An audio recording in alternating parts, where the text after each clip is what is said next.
రాష్ట్రంలోని ఇండస్ట్రియల్ పార్కులలో ఉన్న సమస్యల పరిష్కారానికి అవసరమైన అన్ని చర్యలు తీసుకుంటున్నామని రాష్ట్ర మంత్రి టీజీ భరత్ అన్నారు. ఈ మేరకు మంగళగిరిలోని ఏపీ ఐఐసి కార్యాలయంలో రాష్ట్రంలోని పారిశ్రామిక వాడల సమస్యలపై సమీక్షా సమావేశం నిర్వహించారు. మంగళగిరిలోని ఏపీ ఐఐసి కార్యాలయంలో తిరుపతి, చిత్తూరు, విజయవాడ, గుంటూరు, కర్నూలు, కడప, పుట్టపర్తి, అనంతపురం ఇండస్ట్రియల్ పార్కుల జీఎంలు, జెడ్ఎంలతో రాష్ట్ర పరిశ్రమలు, వాణిజ్యం, ఆహార శుద్ధి శాఖ మంత్రి టీజీ భరత్ సమీక్షా సమావేశం నిర్వహించారు.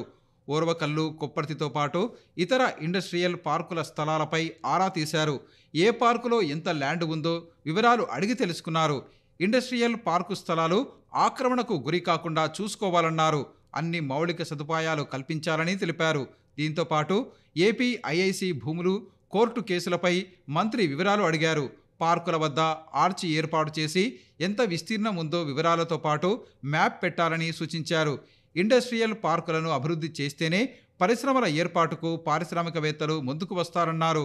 సీఎం చంద్రబాబు నాయకత్వంలో పరిశ్రమలు పెట్టేందుకు పారిశ్రామికవేత్తలు ఏపీకి వస్తున్నారని ఆయన తెలిపారు.